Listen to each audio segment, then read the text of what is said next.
दोस्तों नमस्कार। सावन का महीना आ चुका है और जैसा कि आप सभी लोग जानते हैं कि अब हिंदुस्तान में एक बहुत बड़ी तादाद में लोग सोमवार की पूजा करना शुरू कर देंगे। कोई 16 सोमवार का व्रत करेगा तो कोई 16 सोमवार को शिव जी को जल चढ़ाएगा। इस तरह की बहुत सारी बातें अब शुरू हो जाएँगी। लोग कहते भी हैं कि शिव जी की जो पूजा है वो सावन के महीने में ज़्यादा इफ़ेक्टिव होती है।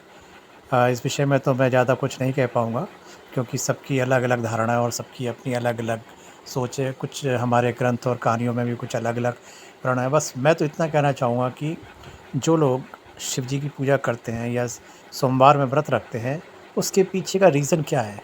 आखिर वो 16 सोमवार या सावन के सोमवार का क्या इतना महत्व है जो इस तरह से करते हैं? तो मैं इस विषय में बस यही कहना चाहूँगा कि कुछ लोग ऐसे कहते हैं ना कि पार्वती जी ने शिव जी की बहुत बड़ी तपस्या की थी और शिव जी से विवाह करने के लिए उन्होंने इतनी सारी तपस्या की। उसी के संदर्भ में बहुत सारी जो महिलाएँ हैं वो पार्वती जी के ही पार्वती जी का ही अनुसरण करते हुए शिव जी की पूजा करती हैं, जल चढ़ाती हैं। हकीकत में क्या है? आप क्या जानते हैं कि शिव हैं क्या? अरे! मेरे हिसाब से शिव कोई पुरुष नहीं है। जिससे कोई विवाह किया जाए या क्या किया जाए। और पार्वती जी जो हैं, वो कोई स्त्री नहीं है। अरे भाई वो तो साक्षात शक्ति हैं। तो मालूम होना चाहिए कि शक्ति के बिना शिव अधूरे हैं। इसीलिए शिव जी को अर्धनारीश्वर भी कहा जाता है।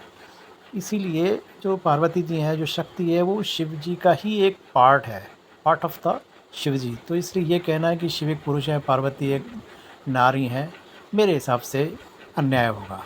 शिव और पार्वती, शिव और शक्ति ये एक चेतना है और पार्वती ने जो पूजा की थी वो विवाह के लिए नहीं की क्योंकि भई जब पार्वती और शिव में कोई अंतर है ही नहीं तो फिर क्या विवाह और क्या पार्वती और क्या शिव?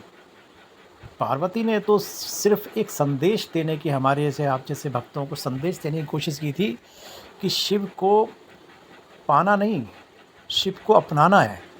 अगर आप शिव जी पे जल चढ़ाते हैं या कुछ भी शिव जी की पूजा करते हैं, जो भी कुछ करते हैं सावन के महीने में 16 सोमवार या 4 सोमवार कर रहे हैं, तो शिव जी को पाने की बजाय शिव जी को अपनाने की पूजा करें ताकि शिव अगर आपने शिव को अपना लिया, तो उसके लिए 16 सोमवार या 4 सोमवार की ज़रूरत नहीं है, आप 1 सोमवार भी रखेंगे।